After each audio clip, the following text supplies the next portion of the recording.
सूरज सा हो जीवन, उगने की खुशी ना डूबने का गम।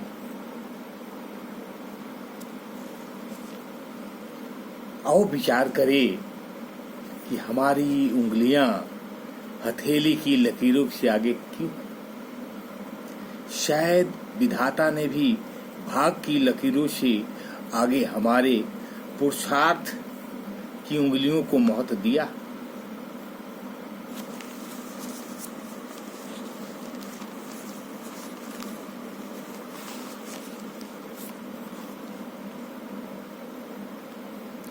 बिना पुरुषार्थ के कुछ भी पाना संभव नहीं है। फल, सब्जी, मेवे, अनाज आदि को आहार योग्य बनाने के लिए किसी का डंडल, किसी का छिलका, किसी के बीज निकालने पड़ते हैं। किसी को काटना और किसी को कूटना, पीसना भी पड़ता है। यह विचार मनुष्य को कर्म में अपना भाग खुद बनाने के लिए प्रेरित करता है। भाग्य को बदलने और अपने लक्ष्यों को प्राप्त करने के लिए कड़ी मेहनत की जरूरत होती है।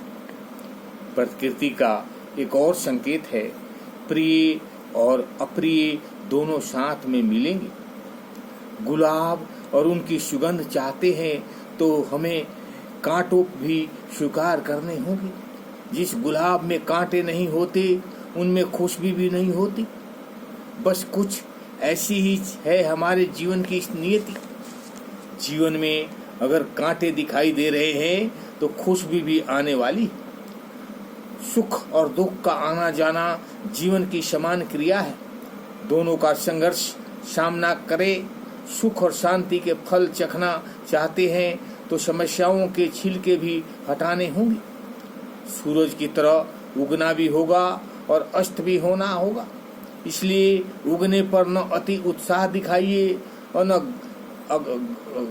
अस्त होने पर मायूसी। इसी को कहते हैं जीवन की कला।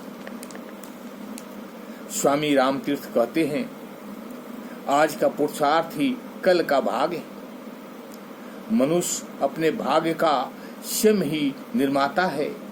वह यह भी देखते हैं कि ईश्वर ने मनुष्य को कोई भी व्यर्थ की वस्तु नहीं दी। किसी न किसी रूप में प्रत्येक वस्तु का उपयोग होता ही है।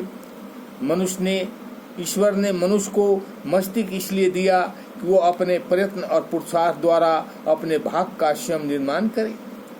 यदि सब कुछ पूर्व निर्धारित होगा तो मस्तिष्क, बुद्धि और चेतना की क्या आवश्यकता थी?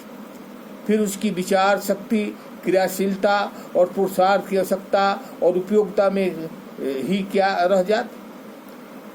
यह प्रश्न उठता है कि जब ईश्वर सभी को बराबर शक्तियां और संपत्ति देता है तो कोई साधन संपन्न और कोई साधनहीन क्यों दिखाई देता है? हमें जानना चाहिए कि ईश्वर तो सबको बराबर लेकर चलता है, लेकिन कोई उसका सदुपयोग करता है, कोई उपयोग करता ही नहीं और कुछ दुरुपयोग करता। सदुपयोग करने वाले उन्नति करता है, दुरुपयोग करने वाला अवनति को प्राप्त होता है, और जो उपयोग करता ही नहीं उसकी शक्तियां और संपत्तियां बेकार हो जाती। अच्छा भाग हमारे अच्छे पुरुषार्थ का ही फल है। अगर हम चाहते हैं कि हमारा भाग प्रबल रहे तो सदैव भाग के सहारे न बैठकर कर्मठता से पुरुषार्थ करते रहना चाहिए, ताकि अपने लक्ष्यों की सरलता से प्राप्त कर सके। ओम शांति। अच्छा लगे तो लाइक करें और सब्सक्राइब करें।